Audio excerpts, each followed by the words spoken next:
Assalomu alaykum. Bo'liyev bilan futbol kanaliga xush kelibsiz do'stlar.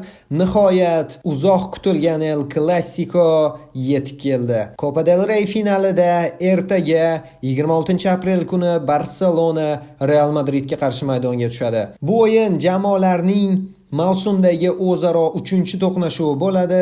Bugun esa o'yin oldidan bilishingiz shart bo'lgan barcha ma'lumotlarni ko'rib chiqamiz. Jarohatlar, jamoalarning formasi, Barselonaning taxminiy tarkibi va yangi rukun qo'shilgan bugungi prevyuga uning nimaligini video oxirida bilib olasiz. Ishga kirishdan avval videoga like bosing, kanalga obuna bo'ling va videoni yaqinlaringiz bilan ulashishni unutmang. Qani boshladik. Dastlab ikkala jamoadagi jarohatlarga e'tibor qaratadigan bo'lsak, Barselona tarkibida Balde va Lewandowski finalni o'tkazib yuborishi ma'lum bo'ldi. Muxlislar Interga qarshi o'yinga Baldening qaytishiga umid qilishmoqda. Lewandowski esa 11-maydagi El Clasicoda qaytishi mumkin yoki eng yaxshi ssenariyda Interga qarshi javob o'yinigacha tayyor bo'lishi mumkin. Bundan tashqari Bernal va Casado mavsum oxirigacha safdan chiqishgan va yaxshi yangiliklardan jamoa sardori Marc-Andre ter Stegen jamoa bilan finalga borishi mumkinligi haqida insaytlar chiqmoqda, ammo asosiy tarkibda tushmasligi deyarli aniq. Real Madrid tarkibida ham jarohatlar kam emas.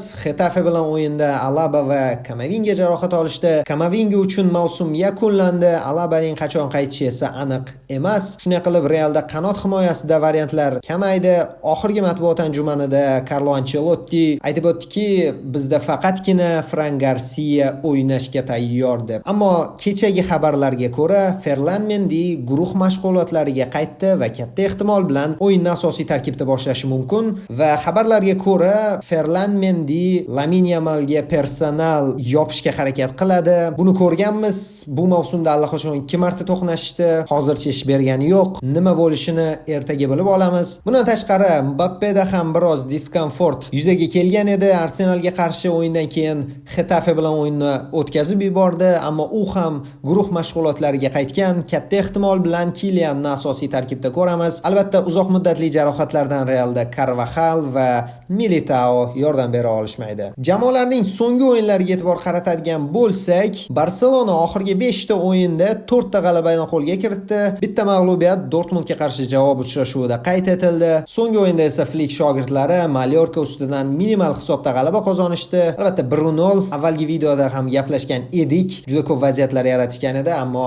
hisob 1-0 ko'rinishida yakunlandi. Real Madrid esa biroz yomonroq formada yetib kelmoqda finalga.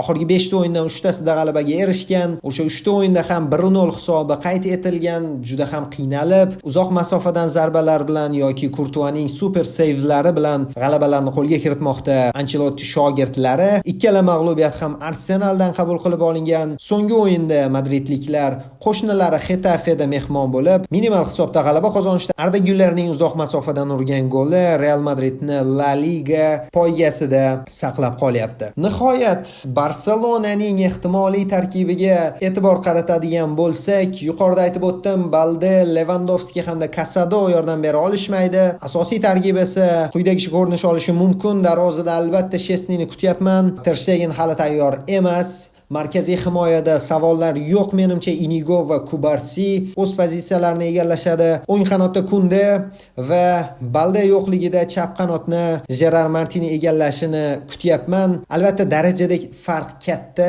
ammo men Flickdan juda ham keskin o'zgarishlar kutmayman, chunki Gerard Martinning almashtirilishi tizimda o'zgarishlar qilishga majbur bo'ladi Hansi Flick. Tayanch zonasida De Jong hamda Pedri maestrolar, hujum ortida Fermin tushishi ham mumkin, ammo menimcha Dani Olmo maydonga tushadi.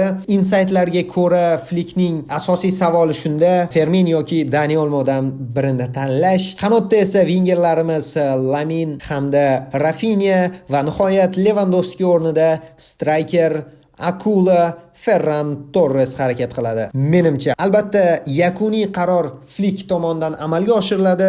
Bu esa shunchaki jarohatlar va futbolchilarning formasidan kelib chiqib mening shaxsiy fikrim. Real to'g'risida taxmin qila olmayman ochig'i, chunki Realni doimiy kuzatib bormayman. Shu sababli raqiblar tarkibini taxmin qilishni sizga qoldiraman. Va do'stlar, o'sha yangi rukun vaqti keldi.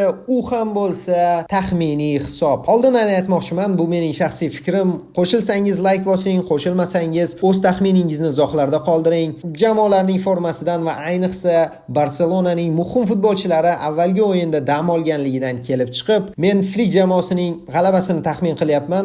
Albatta muxlis sifatida buni xohlayman ham. Yana 4 ta gol urishni kutyapman, ammo bu safar 4-0 emas, balki 4-1 hisobini taxmin qilyapman. Albatta Baldening yo'qligi bilinishi aniq. Nima deb o'ylaysiz? Qo'shilasizmi ushbu taxminga? Izohlarda fikrlaringizni yozib qoldiring. Shunday qilib do'stlar, El Clasico prevyusi yakuniga yaqinlashmoqda. Bizni haqiqiy jang kutib turibdi. Barselona treble uchun yana bir katta qadam qo'yishga harakat qiladi. Real Madrid uchun esa bu o'yin muhimlik darajasi juda yuqori. Mavsumning eng muhim o'yinlaridan biri. Albatta ular Chempionlar Ligasidan chiqib ketishdi. La Ligada 4 ochko orqada borishmoqda Barselonadan. Shu sababli finalni yutish Real uchun suv va havodek zarur. Buning ustiga Barselonadan avvalgi 2 ta o'yin uchun qasos olishga harakat qilishadi Ancelotti shogirdlari. E'tiboringiz uchun rahmat do'stlar. Kanalga obuna bo'lishni unutmang. Sizlar bilan o'yindan keyingi videoda ko'rishib qolamiz. Albatta Barselonaning g'alabasini nishonlashni umid qilamiz. Ungacha esa salomat bo'ling va doimgidek Viska Barsa.